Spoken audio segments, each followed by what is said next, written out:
Demokrasi bukan bebas untuk buat apa sahaja. Pengerusi Badan Perhubungan UMNO Perak, Datuk Seri Sarani Mohamad mempertahankan tindakannya memulakan kutipan petisyen untuk dihantar kepada Yang di-Pertuan Agong bagi mendapatkan keampunan kepada bekas Perdana Menteri Datuk Seri Najib Razak. Sarani juga mengkritik Naib Presiden Amanah Datuk Seri Mujahid Yusof yang berkata Menteri Besar itu gagal menunjukkan teladan yang baik dalam memimpin kerajaan negeri. Rakyat Malaysia, ini demokrasi. Ada sekumpulan rakyat yang buat kutipan petisyen untuk mendesak Agong. Jangan ampun. Bukankah itu juga boleh ditafsirkan sebagai mendesak Agong? Jadi ada sekumpulan manusia lain pula akan mendesak supaya Agong membuat pengampunan.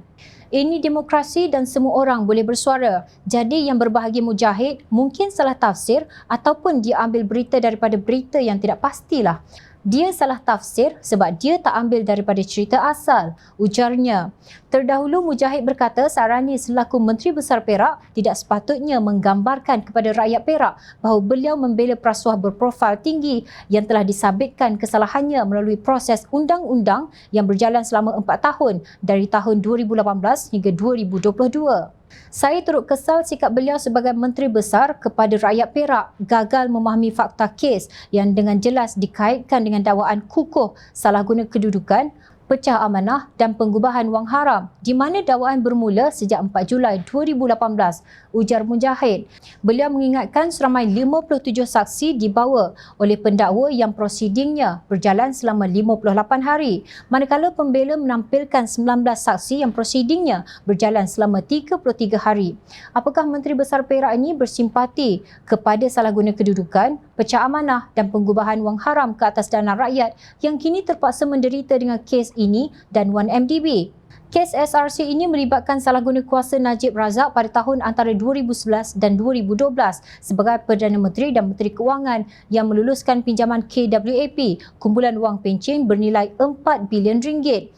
Najib Razak juga didapati bersalah kerana pecah amanah dengan dana rakyat SRC 42 juta ringgit yang dimasukkan dalam akaun peribadinya dan kemudian dibelanjakan atas kepentingan dirinya, kata ahli Parlimen Parit Buntar itu. Pada 28 Julai 2020, Mahkamah Tinggi menjatuhkan hukuman penjara 12 tahun dan denda 210 juta ringgit ke atas Najib Razak. Mahkamah Rayuan pada 8 Disember 2021 pula mengekalkan hukuman oleh Mahkamah Tinggi. Pada 23 Ogos 2022, Mahkamah Persekutuan mengekalkan hukuman Mahkamah Tinggi dan Mahkamah Rayuan. Maknanya dalam kes mahkamah ini, Najib kalah 9-0.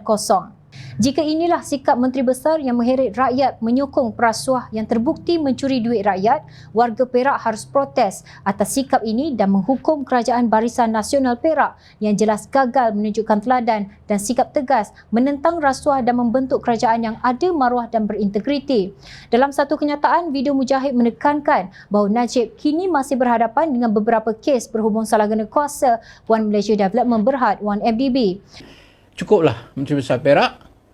Kami rakyat Perak kesal kerana anda gagal memahami fakta kes dan anda pastinya tidak layak untuk menjadi Menteri Besar ketika anda menyokong para perasuah. Ini bermakna anda tidak menginginkan dan mendambakan sebuah kerajaan yang ada maruah dan integriti. Demikian sikap pemimpin UMNO untuk kepentingan mereka walaupun tidak bermaruah dan berintegriti. Mereka kata ini demokrasi. Tetapi di mana mereka letakkan nilai demokrasi itu ketika mereka menyokong usul melanjutkan tempoh kuat kuasa subsection 4/5 Akta Kesalahan Keselamatan langkah-langkah khas 2012 SOSMA untuk 5 tahun lagi. Demokrasi membuka ruang untuk semua bersuara tetapi bukan suara untuk membebaskan perasuah. Ini kerana demokrasi tidak pernah menormalisasi rasuah ataupun penyelewengan dana awam. Ingat, rakyat sentiasa memerhati.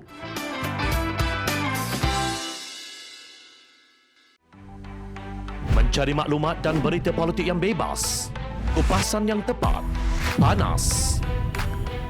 Dapatkannya secara eksklusif hanya di Jom Channel. Komitmen kami, pentasan berita Isnin hingga Jumaat. Melalui cara dan isu semasa, kami garapkan secara langsung. Panel-panel berkaliber dan profesional. Interaktif, pandangan anda kami raikan. Jangan lupa bersama kami di setiap hujung minggu dalam edisi khas mingguan. Jom Channel, moving forward, sharing a new experience.